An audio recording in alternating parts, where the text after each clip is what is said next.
ठीक है बच्चों, स्टार्ट करते हैं आज की क्लास को। तो आज की क्लास में हम बात करने वाले हैं अपने 7.3 एक्सरसाइज के बारे में। तो एक्सरसाइज नंबर 7.3। तो बेसिकली इस चैप्टर में हमें बात करनी होती है कॉन्ग्रुएंसी की। ठीक है, किसकी बात करनी होती है? कॉन्ग्रुएंसी। कॉन्ग्रुएंसी का मतलब होता है कि दो ट्रायंगल जो हर चीज में इक्वल है उनको क्या करना? इक्वल प्रूफ करना। क्या करना? इक्वल। ठीक है, मतलब साइड से, एंगल से, ठीक है, क्या करना? उनको इक्वल करना। ठीक है, और इसी इक्वल वाली प्रॉपर्टी को हम क्या बोलते हैं मैथ्स में? कॉन्ग्रुएंसी। क्या बोलते हैं? कॉन्ग्रुएंसी। समझ में आ गया? दो ट्रायंगल अगर इक्वल है, मतलब उनकी सारी साइड्स इक्वल है, सारे एंगल इक्वल है, तो उसको क्या बोला जाता है? कॉन्ग्रुएंट कहा जाता है। क्या कहा जाता है? कॉन्ग्रुएंट। ठीक है, तो उसमें दो एक्सरसाइजेस हो चुके हैं हमारी, अभी तीसरी एक्सरसाइज है। ठीक है, तो तीसरी एक्सरसाइज में एक नया क्या आता है? रूल आता है, वो है SSS। ठीक है, कौन सा आता है? SSS। ठीक है, SSS यहां पे मतलब होता है साइड साइड साइड। तो इसका मतलब क्या है बच्चों कि हमें इस एक्सरसाइज के जितने क्वेश्चन है ना, उनमें क्या ट्राई करना है कि हमें सारी साइड्स को इक्वल प्रूव करना है। ठीक है, मतलब दो ट्रायंगल है, दोनों ट्रायंगल की हर एक साइड को क्या करना है? इक्वल करना है। ठीक है, फॉर एग्जांपल ये देखो, यहाँ पे एक ट्रायंगल है हमारा ABC और दूसरा ट्रायंगल है DEF, और गिवन है कि AB जो है वो इक्वल है DE के। किसी इक्वल है? DE के। और जो AC इक्वल है वो किसका? DF के। और जो BC इक्वल है वो किसके इक्वल है? EF के। तो तीन साइड इक्वल हो गई। तो तीन साइड इक्वल हो गई तो हम क्या बोलेंगे? बाय SSS रूल क्या बोलेंगे? हमारा triangle ABC is congruent to triangle DEF। समझ में आया?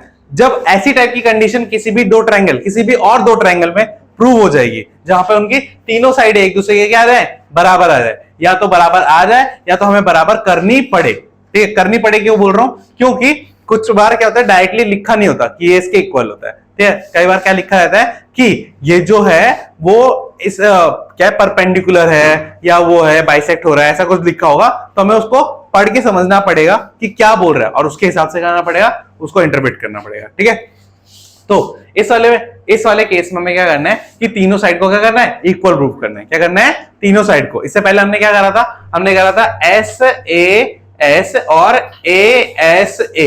इनका मतलब क्या होता है? साइड एंगल साइड, मतलब दो साइड इक्वल करनी थी और एक एंगल इक्वल करना था। इसका मतलब क्या है? Angle side angle. यहाँ पे क्या करना था? दो एंगल्स को इक्वल करना था और एक साइड को इक्वल करना था। ठीक है, तो चलिए अब बढ़ते हैं क्वेश्चन की तरफ और थोड़ा और ध्यान से समझते हैं। ठीक है, नोट डाउन कर लो इसको फटाफट। इसका लिख लो, ये क्या होता है? Side angle side.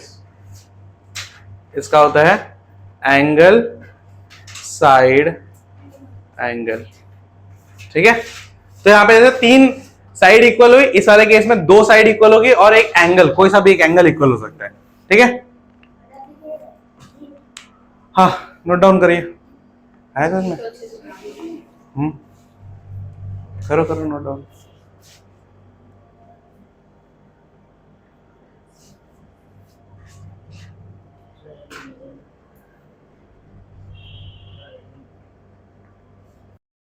ठीक है बच्चों, आगे देखते हैं।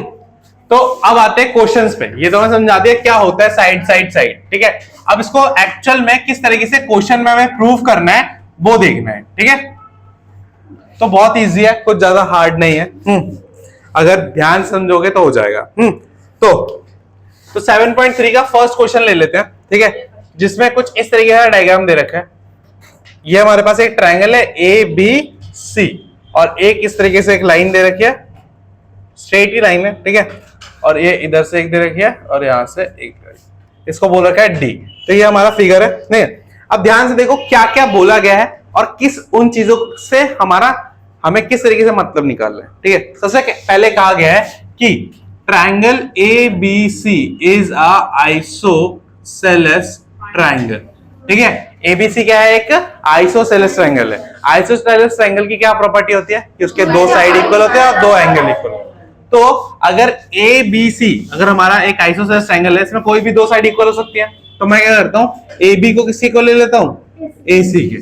ठीक है, क्योंकि ये इसकी साइड है और AC भी क्या इसकी साइड है, तो इक्वल हो गए। और साथ में एंगल कौन सा बच्चों? Angle ABC is equal to angle AC P लिख दो, उसको P लिखो, A और ये क्या रहेगा? P। ACP, देखो कौन सा, ABP, एक ये एंगल पूरा, और ACP ये एंगल पूरा, ठीक है। तो हर आइसोसेलेस ट्रायंगल की ये प्रॉपर्टी होती है कि उसके दो साइड्स और दो एंगल क्या होते हैं, इक्वल होते हैं। चलो ये तो हो गया। अब नेक्स्ट दो बोल रखा है, इसमें बोल रखा है कि जो ट्रायंगल है हमारा DBC, ये भी क्या है, is also a isosceles triangle. क्या है, ये भी आइसोसेलेस ट्रायंगल है। अगर ये भी आइसोसेलेस ट्रायंगल है तो इसके भी दो साइड इक्वल होंगे और दो एंगल इक्वल होंगे। तो कौन से दो साइड इक्वल होंगे, DB इज इक्वल टू क्या रहेगा, DC, DB is equal to DC, और दो एंगल कौन से होंगे, DBP, एंगल DBP, और एक एंगल DCP, ठीक है। तो अभी तक मैंने बस एक ही लाइन पढ़ी और इतना सब कुछ मुझे मिल गया, ठीक है। तो उसने ये सब इक्वल करके नहीं दिखा दे रखा, उसने सब क्या बोल रखा है कि आइसोसेलेस है। क्या बोल रखा है, सिर्फ आइसोसेलेस। तो आइसोसेलेस बोला तो हमें ये आइडिया लगाना है कि वहां पे दो साइड इक्वल होंगे और दो एंगल इक्वल होंगे, और कौन से दो साइड इक्वल होंगे, कौन से दो एंगल इक्वल होंगे, वो हमें खुद पता करना है। क्या करना है, हमें खुद पता करना है। बस समझ में आ गई, कोई डाउट इसमें? फिर देखो क्या बोल रहा है फिर आगे, हाँ, कि इन दोनों का सेम बेस है BC। अब देखो जो DBC है और जो ABC है, इन दोनों का बेस सेम है ना, BC बेस क्या है दोनों का, B और C इसी में बने हुए ना, हाँ। फिर आगे क्या बोल रहा है, और इसके बाद दो वर्टेक्स है A और D, और इसमें वर्टेक्स मतलब शीर्ष, मतलब टॉप पॉइंट होता है किसी भी ट्रायंगल का। तो एक इसमें A है, इसमें क्या है, D है, ठीक है। फिर आगे क्या बोल रहा है, if AD is extended to intersect BC at P, अगर मैं AD को आगे बढ़ा दूं, ठीक है, और वो क्या करे, इंटरसेक्ट करे, क्या करे, BC को क्या करे, इंटरसेक्ट करे, BC को क्या करे, इंटरसेक्ट करे, ठीक है। तो हमें प्रूव करना है, तो हमें क्या करना है, प्रूव करना है। सबसे पहला पॉइंट क्या प्रूव करना है, कि प्रूव दैट कि triangle ABD is congruent to triangle ACD। अब ध्यान से देखिए, पहले तो ट्रायंगल्स को देखते हैं, ठीक है। पहले क्या देखते हैं, ट्रायंगल्स को। कौन से दो ट्रायंगल को इक्वल करने के लिए बोला है, ABD और ACD। तो ये वाला ट्रायंगल और ये वाला ट्रायंगल, इनको क्या बोला है, कॉन्ग्रुएंट करने के लिए, मतलब इक्वल प्रूफ करने के लिए कर रहा है। तो हम क्या कर सकते हैं, या तो साइड एंगल साइड कर सकते हैं, मतलब दो साइड और एक एंगल कर सकते हैं, या दो एंगल एक साइड कर सकते हैं, या तीनों साइड्स कर सकते हैं, ठीक है। तो अब हमें कैसे पता लगा कि हमें कौन सा लगाना है, तो हमें बस देखना है कि कौन कौन सी चीजें इक्वल है, उसके बेसिस पे अपने आप बन जाएगा। तो देखो इन दोनों ट्रायंगल को मैं ध्यान से देखूं तो उसमें AB आता है और उसमें AC आता है। तो ये वाला ट्रायंगल, इस वाले ट्रायंगल में AB आ रहा है, इस वाले ट्रायंगल में AC आ रहा है, तो दोनों क्या है, एक दूसरे के इक्वल क्यों दे रखे है ना, हाँ, अभी हमने निकाला था। तो यहाँ पे क्या कर सकते हैं, पहले तो लिखेंगे in triangle ABD and triangle ACD, क्या बच्चों, कि AB is equal to AC। क्यों, क्योंकि हमारा जो ये क्या है, गिवन दे रखा है, और आइसोसेलेस भी बोल सकते हो, क्योंकि हमने एक बार लिख दिया ना। तो यहाँ पे क्या लिख सकते हो, गिवन, क्या लिख सकते हो, गिवन, क्योंकि हमने यहाँ पे लिख के दिखा देखा कि इक्वल दे रखा है, तो इसलिए हमने क्या लिख दिया, गिवन, ठीक है। चलो अब उसके बाद देखो AD जो है दोनों में आ रहा है, AD इस वाले में भी आ रहा है, AD इस वाले में भी आ रहा है। देखो ABD इस वाले आ रहा है और ACD, तो ये AD जो है वो दोनों में आ रहा है। तो AD is equal to AD, यहाँ पे क्या लिख देंगे, दोनों में क्या है, कॉमन। अगर एक बात बताओ, इस वाले रूम की दीवार और उस वाले रूम की दीवार अगर सेम है तो दोनों की लेंथ क्या होगी, बराबर होगी ना। ऐसा तो नहीं होगा कि इधर के लिए तो 10 सेंटीमीटर उधर के लिए 15 हो जाए, ऐसा तो नहीं होगा ना। अगर इधर 10 है तो उधर भी क्या होगा, 10। तो इसीलिए अगर AD इस वाले में भी है और AD इस वाले में है तो दोनों क्या होंगे, इक्वल होगा। तो अब देखो हमारे पास दो साइड इक्वल हो गई है, ठीक है। तो अब हमारे पास क्या ऑप्शन है, या तो हम तीसरा साइड इक्वल कर दे, क्या कर दे, तीसरा साइड इक्वल कर दे, ठीक है, या हम क्या कर दे, एक एंगल इक्वल कर दे। तो बताओ तीसरा साइड इक्वल करना आसान है, तीसरा एंगल इक्वल करना है। देखो तीसरा साइड, क्योंकि देखो क्या है, ये जो DB है, DB इसके इक्वल रखा है, तो DB और ये DC है ना। तो यहाँ पे क्या लिखूंगा, DB is equal to DC, ये भी क्या दे रखा है, गिवन दे। तो देखो ये कैसे हो गया, ये कैसे हो गया, ये कैसे हो गया। तो बाय कौन सा रूल हो गया, SSS रूल। क्या हो जाएगा, triangle ABD is congruent to triangle ACD, congruent हो गया हमारा। बस भाई तीन साइडें हमने निकाली, जो हमें इस ट्रायंगल में इक्वल दे रखी थी और उनको लिखा और उसके हिसाब से। अब जरूरी नहीं है हर जगह 3 साइड ही दे रखे हो इक्वल, किसी जगह पे 2 साइड दे रखा होगा, 1 एंगल दे रखा होगा, तो उस रूल से हो जाएगा। किसी जगह पे 2 एंगल दे रखे होंगे और 1 साइड दे रखा होगा, तो वो उस रूल से हो जाएगा। हाँ, तो ये हमें ढूंढना पड़ेगा, ये क्या करना है, ढूंढना पड़ेगा। ठीक है, अब नेक्स्ट क्या बोल रखा है कि हमें नेक्स्ट एक और ट्रायंगल प्रूव करना है। नेक्स्ट ट्रायंगल जो प्रूव करना है वो क्या है, वो आप करोगे ACP, एक है ABP and is congruent to ACP। इसको क्या करना है, आपको प्रूव करके दिखाना है। चलो करो, या आप प्रूव करो, करिए। हाँ हाँ नोट करो फिर प्रूव करो, टाइम है बहुत, 11:30 तक टाइम है। अब बच्चों आप ध्यान से देखो, इन दोनों ट्रायंगल में किस तरीके से करेंगे। सबसे पहले तो लिखेंगे, है ना, कि in triangle ABP and triangle ACP। ठीक है, तो सबसे पहले बच्चों बताओ ABP और ACP, ठीक है, तो ये वाली जो साइड है वो इक्वल है किसके, AB इक्वल टू क्या है बच्चों, AC। चलो ये क्या दे रखा है, गिवन, ये दे रखा है गिवन। और AP इक्वल टू बच्चों क्या होगा, AP, क्यों, क्योंकि ये क्या है, कॉमन है, क्यों, ये क्या है, कॉमन है। ठीक है, अब ध्यान से देखो बच्चों, ABP और ACP ये दोनों एंगल भी तो इक्वल दे रखे हैं ना, तो ये भी लिख दो ABP is equal to ACP। ये क्या रखा है, ये भी गिवन दे रखा है। तो बच्चों ये S हो गया, ये S हो गया और ये A हो गया, तो कौन सा रूल लग गया बच्चों, SAS रूल लग गया। तो इससे वजह से क्या होगा, हमारा triangle ABP is congruent to ACP। आया समझ में? मतलब हमें ढूंढना पड़ेगा कि कौन सी, ऑब्वियस सी बात है, कुछ तो खुद मेहनत करोगे ना। पहले पार्ट में कोई और नहीं लगा। हाँ जरूरी नहीं है, देखो जो रूल्स होते हैं वो डिपेंड करते हैं कि आपकी कौन कौन सी प्रॉपर्टी या कौन कौन सी साइड्स इक्वल दे रखी हैं। ठीक है,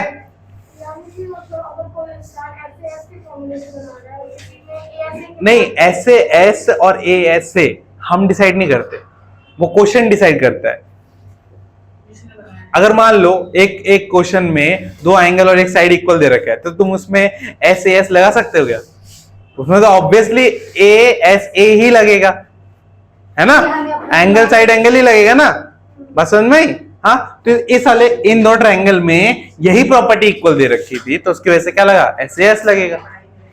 हाँ, किसी किसी केस में ऐसा होता है कि दोनों हो सकते हैं, दोनों में से, फिर दोनों में से कोई सा भी लगा दो। ठीक है, ए नहीं होता, एंगल एंगल एंगल होता है, बट अभी तुम्हारी बुक से हटा दिया वो चैप्टर, मतलब पिछले साल में नहीं था, पिछले साल 2015-16 में था जब मैंने 10th दी थी।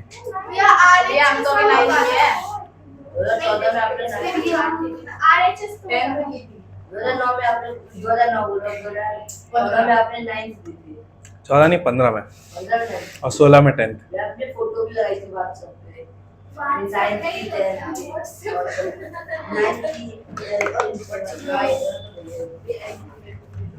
चलो ये हो गया। अब नेक्स्ट, अब देखो कॉन्ग्रुएंट प्रूव करना बहुत आसान होता है, ठीक है, बट उसके बाद असली काम स्टार्ट होता है जब वो कुछ और बोलते हैं प्रूव करने के लिए। तो देखो थर्ड क्वेश्चन इसका वही बोल रहे हैं, जो इसका थर्ड पार्ट है वो क्या बोल रहा है, ध्यान से सुनो, कि एपी जो है वो बाइसेक्ट कर रहा है, क्या कर रहा है, बाइसेक्ट कर रहा है angle A as well as angle D. अब सबसे पहली बात, अगर किसी बच्चे को यही नहीं पता होगा बाइसेक्ट क्या होता है तो क्वेश्चन को कर ही नहीं पाएगा। ठीक है, तो बाइसेक्ट का मतलब होता है 2 इक्वल हिस्सों में बांटना। क्या करना, 2 इक्वल हिस्सों में बांटना। अब यहाँ पे बोल रहा है एक एपी साइड है, तो एपी साइड कौन सी बच्चों, ये स्ट्रेट वाली। हाँ, अब ये बोल रहा है कि ये क्या कर रहा है कि एंगल ए को भी काट रहा है और एंगल डी को भी काट रहा है। ठीक है, मतलब 2 इक्वल हिस्सों में काट रहा है। तो 2 इक्वल हिस्से मतलब यहाँ पे ध्यान से देखो, ये एंगल ए है, ठीक है, ये पूरा एंगल क्या है, एंगल ए है, और ये पूरी लाइन क्या है, एपी है। तो ये क्या कह रहा है, ये जो एपी है इसने इस पूरे लाइन को क्या कर दिया, 2 इक्वल हिस्सों में, इसमें और इसमें क्या कर दिया, डिवाइड कर दिया। क्या कर दिया, डिवाइड कर दिया। अब ये हमें प्रूव करना है कि इसने डिवाइड करा तो कैसे करा। ठीक है, तो करा तो कैसे करा, कर सबसे इजी रीजन है, देखो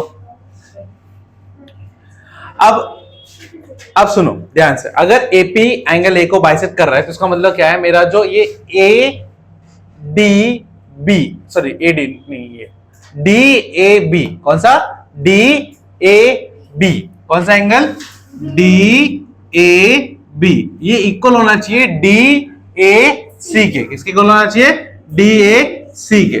ठीक है, अगर ये दोनों देखो कौन कौन सा एंगल की बात करी, ये वाला एंगल डी ए बी, ये वाला एंगल हो गया, और डी ए सी कौन सा एंगल हो गया, ये वाला एंगल। अगर ये दोनों एंगल इक्वल हुए, ये दोनों एंगल क्या हुए, इक्वल हुए, तो इससे मैं ये चीज कह सकता हूं कि एपी जो है वो क्या करेगा, बाइसेक्ट करेगा किसे, एंगल ए को। किसे करेगा, एंगल ए को। तो और इसको इक्वल कैसे करूंगा बच्चों, ध्यान से देखो, ये दोनों एंगल जो है वो किस वाले ट्रायंगल का पार्ट है, ए डी, ये वाले का और ये वाला। अभी इन दोनों को हमने क्या करा, कॉन्ग्रुएंट करा ना, क्या करा, कॉन्ग्रुएंट करा। तो इन दोनों को इक्वल कैसे कर दूंगा, बाय सीपीसीटी। सीपीसीटी का मतलब क्या होता है, जब भी हमारे दो ट्रायंगल्स क्या हो जाए, कॉन्ग्रुएंट हो जाए, क्या हो जाए, कॉन्ग्रुएंट हो जाए, तो उनके सारे साइड्स और सारे एंगल्स क्या हो जाते हैं, इक्वल हो जाते हैं। क्या हो जाते हैं, इक्वल हो जाते हैं। तो इसीलिए ये दोनों साइड हमने कहीं पे भी इक्वल में लिखा नहीं, ठीक है, बट जैसे ये दोनों ट्रायंगल हमारे क्या होंगे, कॉन्ग्रुएंट हो गए, तो हम क्या कह सकते हैं, ये दोनों ट्रायंगल भी क्या हो जाएंगे, इक्वल हो जाएंगे। ठीक है, बात समझ में आई। जैसे कि एग्जांपल ले लो, मेरे पास एक लाइन है ए बी, ठीक है, और एक लाइन है सी डी, एक लाइन है सी डी। अब मैंने बोला कि ये इसके इक्वल है, ए बी किसके इक्वल है, सी डी के इक्वल है। ठीक है, किसके इक्वल है, सी डी के इक्वल है। तो अब मैंने क्या करा, इसको बीच में से काट दिया। क्या कर दिया, बीच में से काट दिया। तो इसका आधा हिस्सा और इसका आधा हिस्सा वो भी क्या होंगे, इक्वल है। वो तो कहने की जरूरत नहीं होगी ना, वो तो ये तो होगा ना इक्वल। अगर दोनों लाइन पूरी पूरी इक्वल है तो उनके आधे आधे हिस्से भी क्या होंगे, इक्वल होंगे। उसी तरीके से अगर दो ट्रायंगल अगर कॉन्ग्रुएंट है तो उनके सारे हिस्से भी क्या होंगे, इक्वल होंगे, तभी तो वो कॉन्ग्रुएंट हुआ है। तो इसी वजह से हम क्या बोल देंगे, बाय सीपीसीटी ये दोनों क्या होंगे, इक्वल। और जैसे ये दोनों चीजें इक्वल हुई तो हम क्या बोल देंगे इस चीज से कि एपी क्या कर रहा है, बाइसेक्ट कर रहा है किसको, एंगल ए को। किसको कर रहा है, एंगल ए को। बस कहता, क्योंकि हमने पहले आधी मेहनत कर ली ना यहाँ पे। ठीक है, अब क्या हो रहा है, अब हो रहा है एपी जो है एंगल डी को बाइसेक्ट कर रहा है। क्या कर रहा है, एंगल डी को। तो एंगल डी को बाइसेक्ट कर रहा है तो हमें कौन से दो एंगल को इक्वल करना पड़ेगा, एक तो ये पी डी बी और कौन सा, एक ये B D C, P D C, इनको इक्वल करना पड़ेगा। बट इनको इक्वल करने के लिए मैंने इन दोनों ट्रायंगल को कॉन्ग्रुएंट तो करा ही नहीं, करा है क्या, नहीं करा। तो पहले मैं क्या करूंगा, इनको कॉन्ग्रुएंट करूंगा। क्या करूंगा, कॉन्ग्रुएंट करूंगा। उसके बाद ही क्या हो पाएगा, ये क्वेश्चन हो पाएगा। हाँ ठीक है, समझो फिर क्या करना पड़ेगा। तो हम ले लूंगा इन ट्रायंगल कौन सा बच्चों, B D P, and triangle कौन सा ले लूंगा, पी डी सी। ये दोनों ट्रायंगल ले लूंगा। हाँ, अब देखो कौन कौन सा ट्रायंगल लिया मैंने, ये वाला ट्रायंगल ले लिया, डी बी पी और डी पी सी, ये वाला ट्रायंगल ले लिया। ठीक है, अब इन दोनों ट्रायंगल में बताओ कौन कौन सी चीजें इक्वल है एक दूसरे के। सबसे पहले तो ये साइड से इक्वल है, DB is equals to DC. फिर DP is common, DP is equals to क्या है, कॉमन। चलो ये भी हो गया। अब बच्चों एक साइड एक एंगल भी तो इक्वल होगा, डी बी पी कर रखा है ना इक्वल, क्या रहेगा, D B P is equal to क्या रहेगा, डी सी पी। ठीक है, ये भी क्या है, गिवन है, ये भी क्या है, गिवन है। तो बाय कौन सा रूल, एस ए एस, ये एस है, ये एस है और ये ए है। तो by S A S rule क्या हो जाएगा मेरा, triangle B D P is congruent to triangle P D C. और जैसे ये कॉन्ग्रुएंट हुआ तो हम क्या बोल सकते हैं कि मेरा एंगल कौन सा था, बताओ, बी डी पी, ये किसके इक्वल हो जाएगा, पी डी सी के by C P C T. और जैसे ये इक्वल हुआ तो क्या बोल दूंगा, देयरफॉर हम कह सकते हैं कि एपी क्या कर रहा है, बाइसेक्ट कर रहा है एंगल डी को भी। ठीक है, इस तरीके से। अब इसमें ये वाला काम इसमें मैंने क्यों नहीं करा, क्योंकि इसमें ऑलरेडी मैंने करके रखा था। ठीक है, हाँ एक और बार समझाते हैं, देखो ध्यान से। सबसे पहले बोला गया कि जो ये वाला, हाँ तो वो उससे समझा रहा हूँ, ठीक है। तो ये पूरा ट्रायंगल है हमारा, इसमें एक एपी लाइन दे रखी है हाँ, और कहा गया है कि जो एपी लाइन है वो क्या कर रहे हैं, एंगल ए और एंगल डी को बाइसेक्ट कर रहा है, ठीक है। एक एंगल को बाइसेक्ट करने का मतलब क्या होता है कि दो उसके इक्वल हिस्से बनेंगे। ध्यान से समझिए, इधर मान लो यहाँ पे कोई एंगल है, ठीक है, यहाँ पे कोई एंगल, इसको अगर बाइसेक्ट कर रहे हैं, ये बी मान लो और ये सी मान लो, ठीक है, और ये पी मान लो, ठीक है। तो अगर कोई बोल रहा है कि ये जो एंगल पहले ए था, ये जो एंगल पहले ये एंगल था पूरा, ये एंगल था पूरा, हाँ क्या एंगल था, बी ए सी, ये एंगल था। अब कोई बोल रहा है कि इसको हमने बाइसेक्ट कर दिया, यहाँ पे एक बीच में एक लाइन आ गई और उसने क्या कर दिया, इसको बाइसेक्ट कर दिया। तो बाइसेक्ट कर दिया का मतलब क्या है कि ये वाला जो इतना हिस्सा है, ये वाला जितना हिस्सा है वो क्या हो जाएगा, इस वाले हिस्से के क्या रहेगा, इक्वल, क्या रहेगा, इक्वल। अब एक रस्सी ली, मैं उसको बीच में से काट दिया, तो उसके दोनों हिस्से क्या होंगे, इक्वल। उसी तरीके से एक एंगल है, उसको अगर मैंने बीच में से काट दिया तो उसके दो एंगल जो बनेंगे, दो एंगल और बनेंगे ना, ये वाला एंगल और ये वाला एंगल, तो ये भी क्या होने चाहिए, इक्वल। तो मुझे क्या करना पड़ेगा, उसी के इक्वल। तो यहाँ पे वही मैंने इक्वल करा है, क्या इक्वल करा है मैंने, देखो डी ए बी और डी ए सी इक्वल करा। क्यों इक्वल करा, क्योंकि अगर मैं इनको इक्वल कर दूंगा तो उसकी वजह से क्या प्रूव हो जाएगा कि एपी ने किसको काट दिया, ए को दो इक्वल हिस्सों में काट दिया, क्या कर दिया, काट दिया, ठीक है। और उसके बाद जो हमारा बी डी पी है और टी डी सी है, इनको मेरे को कॉन्ग्रुएंट प्रूव करना क्यों पड़ा, क्योंकि बच्चों यहाँ पर मेरे को जब इन दोनों का एंगल को इक्वल करना था तो डायरेक्टली इक्वल तो हो नहीं सकते थे ना, गिवन दे रखा था, कुछ भी नहीं दे रखा था। तो मुझे इनको इक्वल करने के लिए बाय सीपीसीटी चाहिए था। और सीपीसीटी कैसे आएगा, जब मैं दो ट्रायंगल को क्या करूंगा, कॉन्ग्रुएंट। इसीलिए मैंने कौन कौन सा ट्रायंगल लिया, डी बी पी और डी सी सी, इन दोनों को लिया। और इन दोनों को लेने के बाद मैंने क्या करा, इनको कॉन्ग्रुएंट करा। क्या करा, कॉन्ग्रुएंट। कैसे करा, देखो सबसे पहले हमें ये दिया गया था कि डीबीसी एक क्या है, आइसोसेलेस ट्रायंगल है, तो ये वाली साइड इसके इक्वल थी, हाँ, और ये वाला एंगल इसके इक्वल था, है ना। तो एक साइड और एक एंगल तो इक्वल ऐसे ही मिल गया हमें। और एक चीज तो इसमें कॉमन है भाई, डीपी कॉमन है। तो देखो दो साइड और एक एंगल क्या मिल गया, कॉमन। तो अगर दो साइड और एक एंगल कॉमन है तो बाय एसएएस रूल क्या हो जाएगा, ये इसके क्या हो जाएगा, कॉन्ग्रुएंट। और अगर जैसे ही कॉन्ग्रुएंट हुआ तो क्या कर सकता हूं मैं, ये इसके इक्वल हो जाएगा बाय सीपीसीटी। फिर क्या बोल देंगे कि एपी ने किसको काट दिया, एंगल डी को भी काट दिया, ठीक है। बात समझ में। कोई बच्चे क्या करेंगे, बच्चों को याद आएगा कि इन दोनों को कॉन्ग्रुएंट कर देता, फिर बाद में लिख देते हैं कि AP bisect D by CPCT. ऐसा गलत होता है, ठीक है, क्योंकि ये तो स्टेटमेंट है ना, स्टेटमेंट थोड़ी ना बाय सीपीसीटी प्रूव हो सकती है। सीपीसीटी से सिर्फ और सिर्फ एंगल्स और साइड ही प्रूव हो सकते हैं, उनके अलावा और कुछ प्रूव नहीं हो सकता, है ना। हाँ, तो एल्टीट्यूड्स आर इक्वल, वहां पे तेरे को एक्चुअल में क्या लिखना था, उन एल्टीट्यूड्स के बारे में कि AP is equals to AC ऐसे इक्वल, फिर लिखना था बाय सीपीसीटी, फिर लिखना था कि ये हो जाएगा। पहले दो नंबर दिया, काटिए फिर एक नंबर देंगे। तो गलती तो करेगी ना। समझ में आया वाला क्वेश्चन, हाँ, कोई डाउट, हाँ,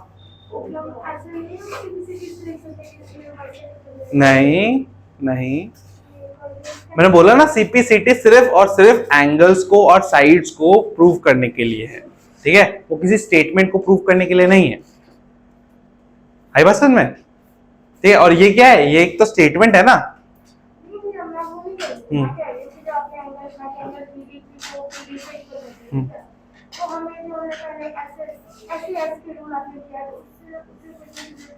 करना जरूरी थे, क्योंकि मेरा ये दोनों ट्रायंगल जो है कॉन्ग्रुएंट नहीं थे ना। नहीं, कहाँ करा मैंने, कहीं पे करा क्या, नहीं करा ना मैंने उनको इक्वल, तो इक्वल नहीं करा तो बचा क्या, इसीलिए। समझ में क्लियर है यहाँ तक, ठीक है, नोट डाउन करो यहाँ तक। एक क्वेश्चन में ही निकल जाएगा पूरा क्लास, बड़े बड़े। हाँ, तो ध्यान दीजिए आगे। मिटाओ उसको बच्चों, एक मिनट। हाँ हाँ, अब इसका एक और पार्ट बच गया है, ठीक है, वो पार्ट देखिए ध्यान से। उसका पार्ट क्या बोल रहा है, हाँ ओए सुनो, पहला पार्ट मिटा रहा हूं उसका। अब जो उसका थर्ड पार्ट है वो बहुत इंपॉर्टेंट, फोर्थ पार्ट है वो थोड़ा टफ है, ठीक है, कि उसमें हमें एंगल प्रूव करना है। क्या प्रूव करना है, एंगल, वो भी 90 डिग्री के इक्वल।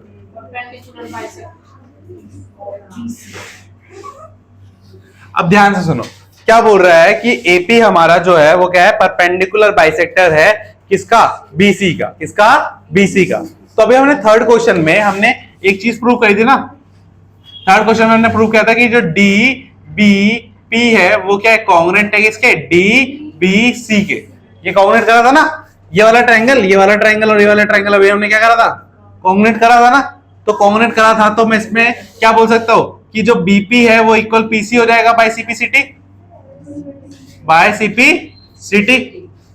अगर ये दोनों कॉन्ग्रुएंट है तो इसका ये वाला पार्ट और ये वाला पार्ट क्या हो जाएगा, इक्वल हो जाएगा इक्वल।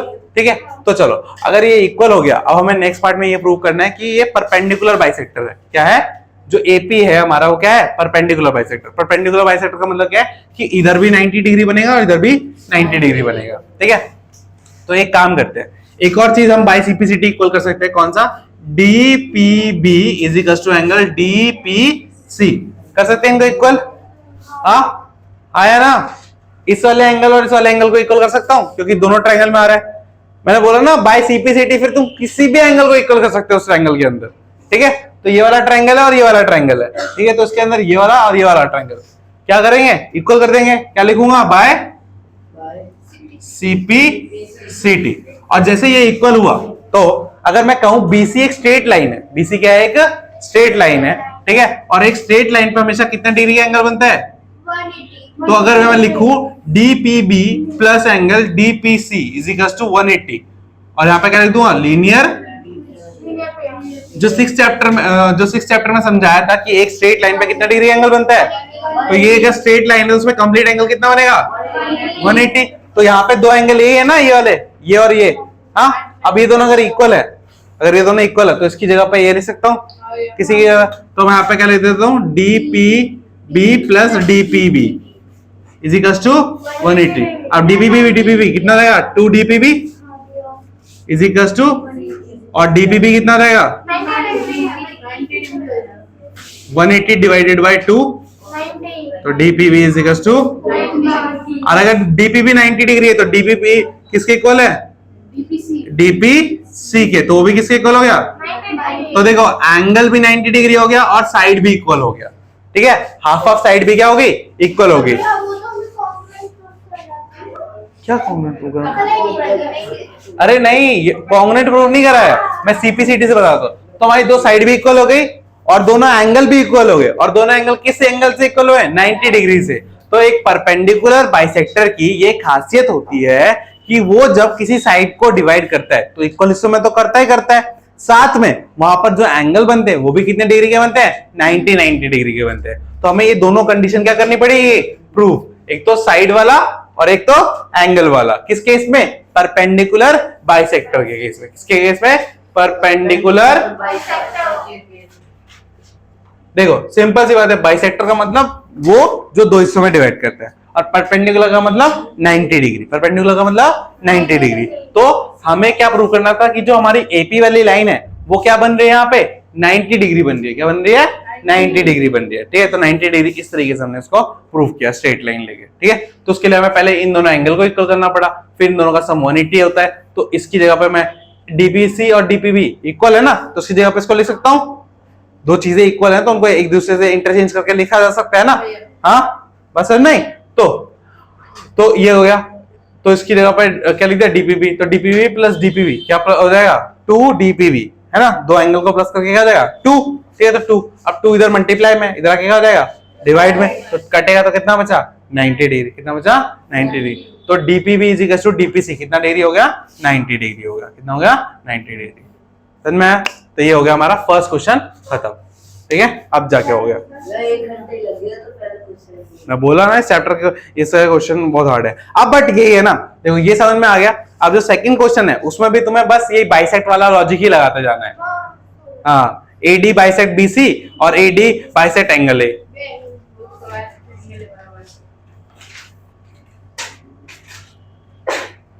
अभी करवाता हूँ सेकंड क्वेश्चन में, नोट डाउन करिए।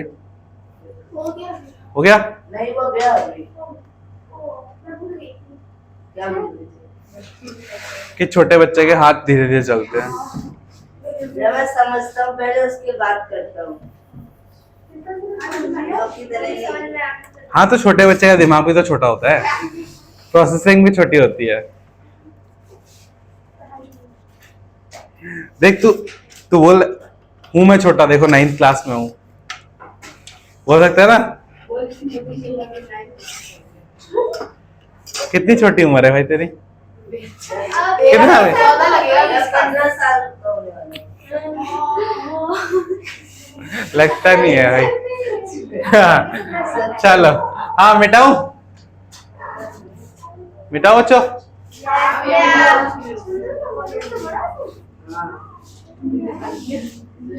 मैं तो अभी छोटी भी नहीं। हाँ, अरे बस बस, एज का बाद में कर लेंगे बात। लास्ट वाला मत बताना, प्रैक्टिस।